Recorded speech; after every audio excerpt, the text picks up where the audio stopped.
ساتھ محمد اصغر یزدانی ایک مرتبہ پھر آپ کی خدمت میں حاضر۔ حضرت امام خمینی رضوان اللہ علیہ پہ یہ پروگرام کر رہے ہیں اور ضمن میں کچھ باتیں میں بھی اپنے طور پہ عرض کر رہا ہوں آپ کی خدمت میں، لیکن میں جن باتوں کو عرض کرنا چاہ رہا ہوں وہ حضرت امام زین العابدین علیہ الصلوۃ والسلام ہی کے حوالے سے۔ امام مالک ارشاد فرماتے ہیں کہ سمیہ زین العابدین لکثرت عبادت۔ امام زین العابدین علیہ الصلوۃ والسلام کو جو زین العابدین کہا جاتا ہے وہ آپ کی کثرت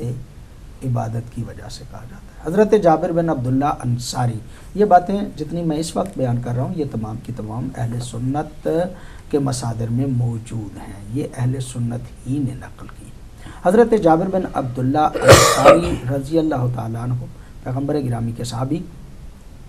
وہ فرماتے ہیں کہ میں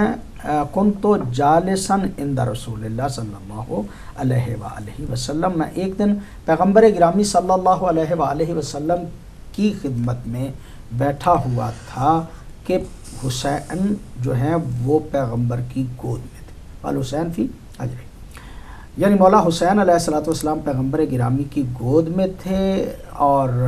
ایسے عالم میں فقالہ، پیغمبر گرامی صلی اللہ علیہ وآلہ وسلم نے ارشاد فرمایا، یا جابر، اے جابر یاد رکھو کہ اسی حسین کا ایک فرزند ہوگا اسمہ علی، کہ جس کا نام علی ہوگا، اذا کانا یوم القیامہ، جب قیامت کے دن ہوگا تو نادا منادن، تو ایک منادی دینے والا ندا دے گا، آواز دے گا کہ کہاں ہے زین العابدین۔ جب یہ کہا جائے گا تو اس وقت یہی حسین کا فرزند علی جو ہے وہی اٹھے گا اور وہ اٹھ کے لوگوں کے سامنے زین العابدین کے طور پہ ظاہر ہوں گے۔ حضرت جابر بن عبداللہ انصاری کو پیغمبر گرامی صلی اللہ علیہ وآلہ وسلم ارشاد فرماتے ہیں، پھر اسی علی ابن الحسین کا ایک بیٹا محمد ہوگا، اور اے جابر تیری ملاقات اس محمد کے ساتھ ہوگی، یعنی محمد باقر، ان کے ساتھ تمہاری ملاقات ہوگی، اور جب تیری ملاقات ہو تو مجھ محمد کا سلام میرے اس بیٹے باقر تک پہنچانا۔ پیغمبر گرامی صلی اللہ علیہ وآلہ وسلم نے اسی حدیث میں ائمہ اہل بیت کا مکمل اسماء گرامی جو ہے وہ بیان کیے تھے، اور ائمہ معصومین علیہ الصلوۃ والسلام کے ائمہ کے اسماء گرامی کے راوی، سارے کے سارے معصومین کے اسماء کے راوی یہی جابر بن عبداللہ انصاری ہیں۔ امامت کا تسلسل، اور چلتے چلتے آج کے دور میں ائمہ معصومین علیہ الصلوۃ والسلام پیغمبر گرامی کی سیرت طیبہ کا پرتاؤ، جس نے ایک مرتبہ پھر کائنات میں یہ ثابت کیا کہ رسول اور رسول کی اہل بیت کا دین اور مذہب کیسا ہوتا ہے۔ قبلہ نجم الحسن صاحب، آپ ہی سے میں دوبارہ بات کو شروع کرنا چاہتا ہوں۔ نظریہ ولایت فقی امام خمینی، ویسے تو نظریہ ولایت فقی کتابوں میں پہلے سے موجود تھا، علماء کے ہاں بھی موجود تھا۔ امام خمینی کو چونکہ ایک ایسا موقع ملا کہ انہوں نے حکومت اسلامی جو ہے وہ میں یوں کہوں کہ حضرت علی کے بعد اس مکتب کی حکومت جو ہے وہ امام خمینی نے قائم کی، تو انہوں نے حکومت کے لیے جو نظریہ دیا اس کا نام نظریہ ولایت فقی تھا۔ کیا ہے نظریہ ولایت؟ میں اختصار کے ساتھ ہی عرض کروں گا۔ ایک تو پہلی بات یہ ہے کہ ولایت کا معنی کیا ہے۔ ولایت کا معنی ہے اختیار، اور ولایت کا معنی ہے تصرف، ولایت کا معنی ہے حکومت۔ یہ معنی ولایت کے ہیں۔ اس کی ظاہر دو قسمیں ہیں، ایک ولایت تکوینی ہے۔ ولایت تکوینی کا تعلق معجزات سے ہے، کرامات سے ہے، کہ اللہ اپنے اولیاء کو اس کائنات کے اندر تصرف کی طاقت دیتا ہے۔ لیکن جس ولایت کا تعلق ولایت فقی اور اس بحث کے ساتھ ہے، یہ بنیادی طور پر اس ولایت سے مراد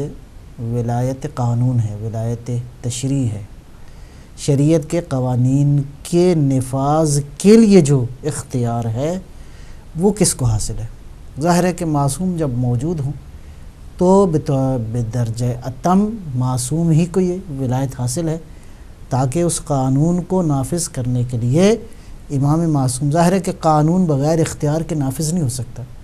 لہٰذا اب جب زمانہ غیبت ہے تو غیبت کے زمانے میں اب یہاں پہ فقہائے کرام کے مابین ایک بحث تھی، جزوی طور پر ولایت کے قائل تھے بعض فقہا کہ مثلاً فقیہ جو ہے وہ فتویٰ دینے کے ساتھ ساتھ لوگ رجوع کرتے تھے اپنے دینی مسائل کے حوالے سے۔ اس کے علاوہ کیا فقیہ کو یہ حاصل ہے حق کہ وہ زندگی کے دیگر معاملات میں اس ولایت کو اعمال کرے، اس ولایت کا استعمال کرے اور لوگوں کے معاملات کو حل کرے؟ یعنی یوں سمجھیں کیا حکم ولائی بحیثیت ولی جو ہے کیا ان معاملات میں دخل رکھتا ہے؟ امام خمینی رضوان اللہ تعالیٰ علیہ اس معاملے میں اس نظریے کے قائل ہیں کہ یہ ولایت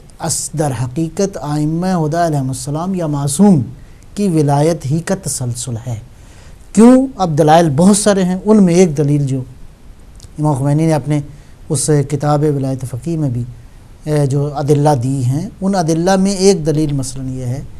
کہ فقیہ العلماء ورثۃ الانبیاء، علماء انبیاء کے وارث ہیں۔ خوب، اگر نبی موجود ہو، اگر معصوم موجود ہو تو اس کے بنیادی ترین فرائض میں سے ایک فریضہ یہ ہے کہ وہ اس اللہ کی زمین پر اللہ کے قانون کو نافذ کرے۔ اگر مطلب ہے اس کے لیے زمین ہموار کر سکتا ہے تو وہ اس پہ فرض ہے۔ اگر کسی بھی حالات میں اگر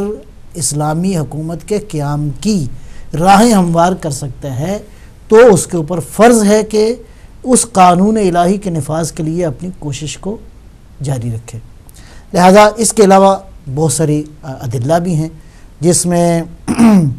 مقبولہ عمر ابن حنظلہ کی روایت جو کہ امام صادق علیہ الصلوۃ والسلام سے ہے، جس میں ساری روایت میں ایک جملہ یہ بھی ہے کہ معصوم سے پوچھتے ہیں کہ اگر ہمارے شیعوں کے درمیان اختلاف ہو جائے تو ان اختلاف کی صورت میں ہم کس کی طرف رجوع کریں؟ روایت مفصلہ میں ایک جملہ عرض کرتا ہوں۔ اس میں ایک جگہ پہ امام فرماتے ہیں کہ ان معاملات کو ان لوگوں کی طرف رجوع کرو جو ہماری احادیث کے راوی ہیں، ہماری احادیث کا راویان احادیث کا جو جب ترجمہ کرتے ہیں تو یہ اصطلاح ہے، اس اصطلاح سے مراد وہی ہے جو زمانے کا مجتہد ہے، ائمہ کی روایات کو جانتا ہے اور دین و شریعت کے حوالے سے کلی طور پہ صاحب نظر ہے کہ دین کا نقطہ نظر کیا ہے زندگی کے ان معاملات کے۔ وہاں بھی امام ارشاد فرماتے ہیں انی جعلتہ حاکما، ضرورت ہے کہ اس شخص کی طرف رجوع کرو اس لیے کہ میں نے اسے حاکم قرار دیا ہے۔ لہذا ان دینی، شرعی، عقلی اور قرآنی آیات کی روشنی میں اور دیگر ادلہ کی روشنی میں جو کہ روایات بھی شامل ہیں اور عقلی دلائل بھی شامل ہیں، اس اعتبار سے امام خمینی یہ فرماتے ہیں کہ ایک فقیہ چونکہ غیبت کے زمانے میں اس ساری ولایت کا حامل ہے قانون کے حوالے سے، یعنی ولایت بمعنی حاکمیت، ولایت بمعنی حکومت، ولایت بمعنی رہبری، چونکہ اسی کا تسلسل ہے، لہٰذا ایک فقیہ کی ذمہ داری ہے کہ قانون الہی کے نفاذ کے لیے جو اس سے بن سکتا ہے، جو بن پڑتا ہے وہ بنائے اور اس کے نفاذ کے لیے کوشش کرے۔ لہٰذا اسی فلسفے کو مد نظر رکھتے ہوئے امام خمینی نے جد و جہد فرمائی اور 15 سال کی مسلسل جد و جہد کے بعد اسی فلسفہ ولایت کو جو کہ امام خمینی نجف اشرف میں پڑھاتے تھے اور انہوں نے اپنے شاگرد بھی وہاں پہ تیار کیے اور اسی کے بعد جو ہے وہ آغا جو انقلاب لے کر آئے اسی فلسفے کی بنیاد پہ۔ البتہ اس کے بعد پھر 10 سال جو امام خمینی کو موقع میسر آیا، اسی فلسفے کی مختلف جہتوں کو امام خمینی نے اس کی نوک پلک کو مزید واضح کیا ہے،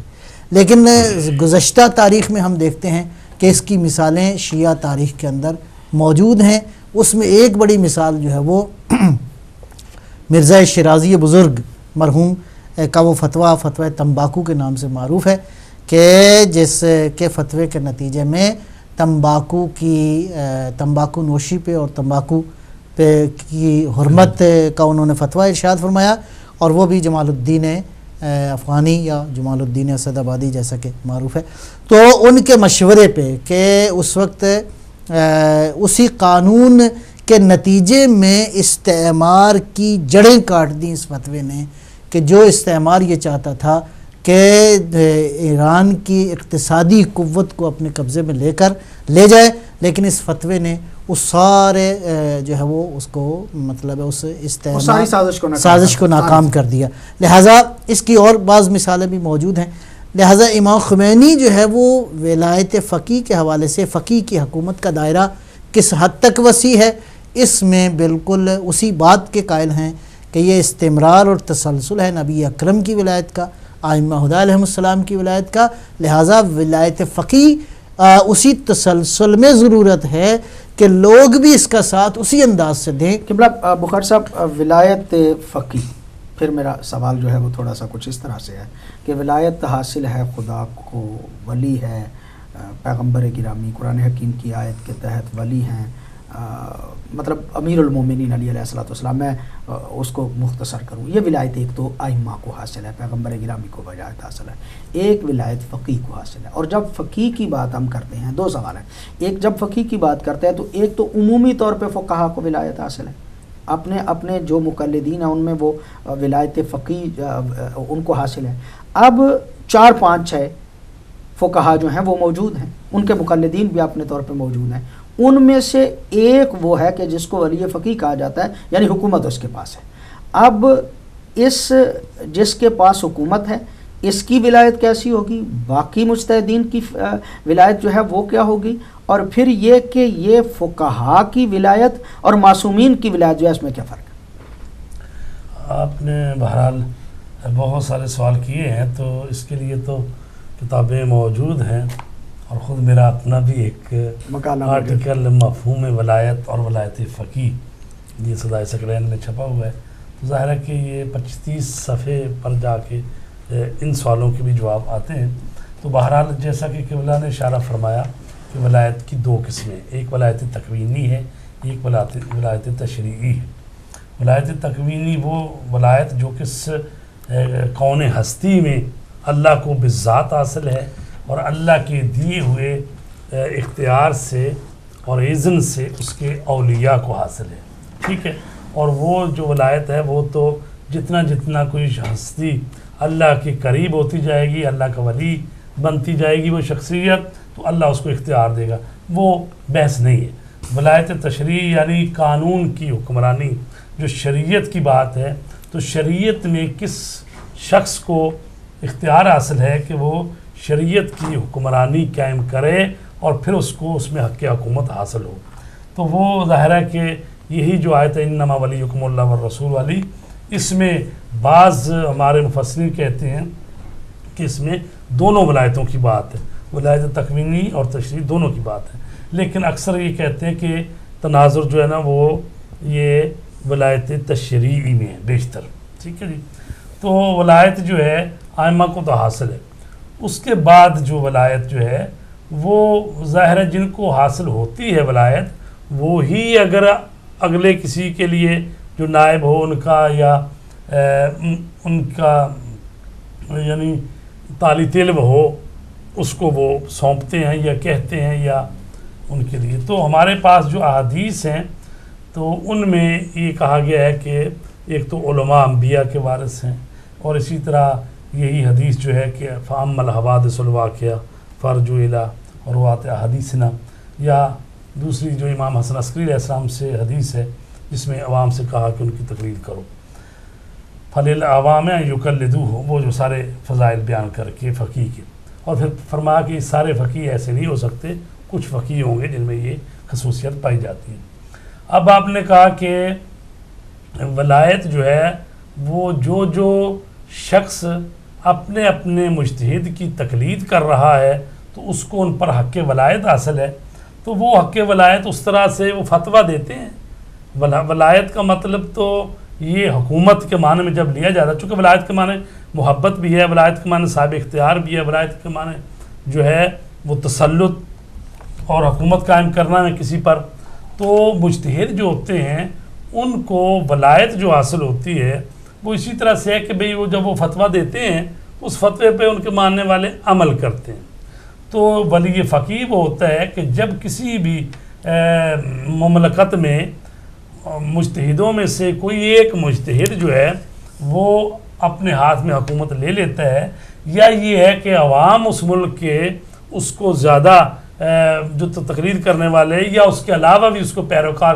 زیادہ ہو جاتے ہیں اور اس کو اپنا رہبر کے طور پر مان لیتے ہیں اور پھر وہ اس کے ہاتھ میں حکومت آ جاتی ہے، تو پھر یہ وظیفہ باقی مجتہدوں کی گردن سے ساقط ہو جاتا ہے. اور جس طرح پھر عام مملکت کا شہری جو ہے اس کے لیے واجب ہے کہ ولی فقیہ کی اطاعت کرے، اسی طرح جو مجتہد ہوتے ہیں ان کا پر بھی واجب ہے کہ وہ اپنے ولی فقیہ جو اس وقت کے ہیں ان کی اطاعت کرے. تو لہٰذا جو حق حکومت ہے اس ایک کو ہی حاصل ہوتا ہے اور باقی جو ہیں وہ سارے اس کی ولایت میں ہی ہوتے ہیں. فتویٰ اپنا اپنا جاری کر سکتے ہیں شرعی مسائل میں، لیکن جب حکومتی مسائل ہوں گے تو اس میں ظاہر ہے چاند دیکھنے کا مثلا روت حلال کا مسئلہ، عیدیں کب ہوں اور کب نہیں ہیں، اور اسی طرح باقی چیزوں کا اعلان کرنا اور ملک کے جو قوانین بنانے ہیں اور ان پر تو آخری رائے اور نظر جو ہے وہ ولی فقیہ کی ہوتی ہے. مجھے چونکہ ایک بریک کے لیے جانا ہے، حاضر ہوتے ہیں جی ایک چھوٹے سے وقفے کے بعد.